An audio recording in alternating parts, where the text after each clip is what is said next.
علیکم، میں ہوں بشار صدیق۔ آج کشمیر میں، آزاد کشمیر میں جو کچھ ہو رہا ہے اس کی تفصیل جو ہے وہ ایک کشمیر سے سنتے ہیں۔ آزاد کشمیر میں لڑائی ایک اسسٹنٹ کمشنر کی کس حرکت سے شروع ہوئی، اب کیا ہو رہا ہے اور آگے کیا ہونے جا رہا ہے، پوری تفصیل ایک کشمیری مجاہدین سے سنیں۔ سال پہلے آزاد کشمیر میں تاجر اور دوسری برادریوں نے حکومت سے کہا کہ ہم دو چیزیں چاہتے ہیں: 1100 روپے میں 40 کلو آٹا دو جیسے گلگت بلتستان کو دیتے ہو، بجلی 3 روپے 25 پیسے فی یونٹ دو کیونکہ ہمارے پانی سے بنتی ہے اور ہم سے وعدہ کیا تھا جب ہم سے زمینیں لی تھیں۔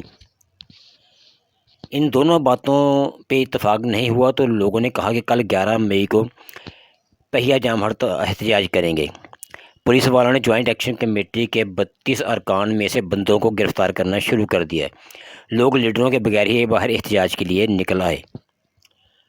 اب ہوا یہ کہ ڈڈیال شہر میں احتجاج کے دوران اسسٹنٹ کمشنر نے آنسو گیس کے شیل مروائے اور مار پیٹ کرا دی۔ 2 اسکول کے بچوں کی حالت لاغر ہو گئی۔ عوام تصویریں دیکھ کے مشتعل ہو گئی اور اسسٹنٹ کمشنر کو مارا، اس کی گاڑی جلائی۔ ڈڈیال کی بچوں کی تصویریں دیکھ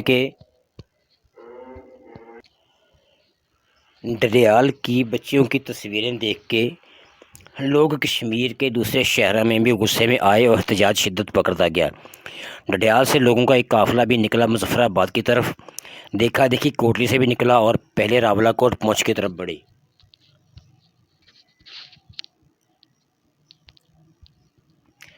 حکومت نے سڑکیں اکھاڑ دی تھیں، پتھر ڈال کے بلاک کر دی تھیں، مگر کچھ بھی کر کے روک نہیں سکے مظاہرین کو۔ تصادم بھی بڑھتا گیا۔ 27 لوگ صرف کوٹلی میں زخمی ہوئے، جن میں حکومتی سائیڈ سے 2 D S P, 1 sub inspector, 1 A S I اور 1 ہیڈ کانسٹیبل بھی شامل ہیں۔ میر پور میں 1 سب انسپکٹر مارا گیا ہے۔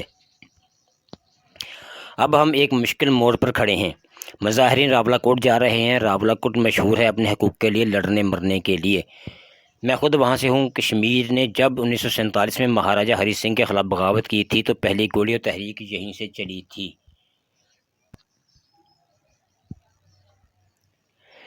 ڈڈیال کے لوگ امید کر رہے ہیں راولہ کوٹ میں انہیں سپورٹ ملے گی، وہاں سے مظفر آباد جائیں گے، پھر دیکھتے ہیں آگے حکومت کیا رد عمل دیتی ہے۔ مجھے ڈر یہ ہے کہ بات چیت کو سائیڈ پہ کر کے حکومت سیدھا فوج کو کال کر دے گی کہ آئیں مظاہرین کو زور سے دبائیں۔ یہ ڈر مجھے زیادہ اس لیے بھی ہے کہ وزیر اعظم آزاد کشمیر لوگوں کا نمائندہ نہیں ہے۔ عمران خان کی حکومت گرانے کے بعد پولیٹیکل انجینئرنگ کر کے لائے گئے لوگ ہیں۔ ہماری فوج کو کسی صورت اپنے لوگوں کے خلاف مت لگائیں۔ اگر آپ نے ہماری فوج کو کشمیری عام شہریوں کو دبانے کے لیے زور لگانے کا کہا تو اس کے نتائج بھیانک ہو سکتے ہیں۔ سب کے لیے ہوش کے ناخن لینا بہت ضروری ہے۔ خود فوج کے لیے بھی اس بات کو سمجھنا ہوگا۔ کوئی بھی نہیں چاہتا کہ ہماری فوج اور عوام آمنے سامنے ہو، اس لیے حکومت کا کام ہے بات چیت کا دامن بالکل نہ چھوڑے، بلکہ بات چیت کی مسئلہ ہی کیا ہے؟ سیدھی بات ہے، جو وعدے کیے گئے تھے وہ پورے کیے جائیں۔ مظاہرین سے بھی میری اپیل ہے، پرامن رہیں۔ آپ کے مطالبات جائز ہیں، مگر زور آزمایا تو یہ اسے بہانہ بنا کے آپ کو کرش کرنے کی کوشش کریں گے۔ ایسے حالات پنجاب میں پیدا نہ ہوں، اس لیے تحریک انصاف اپنے اوپر سارے مظالم سہ رہی ہے، لیکن عقل مندوں نے کشمیر کو آگ میں جھونک دیا ہے۔ انہیں کوئی سمجھانے والا نہیں ہے کہ ہمیشہ طاقت کا استعمال ملک و قوم کی بربادی کی طرف لے جاتا ہے۔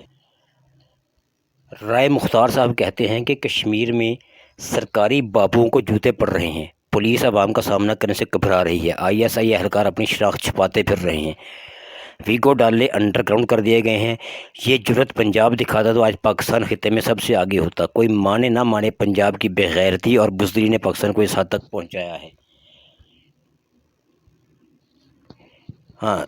ناظرین کا اس ویڈیو سے متفق ہونا ضروری نہیں ہے۔ یہ ایک کشمیری نوجوان کی اور ایک معروف شخصیت رائے مختار اور ایسے دیگر لوگوں کی رائے پر مشتمل ویڈیو ہے۔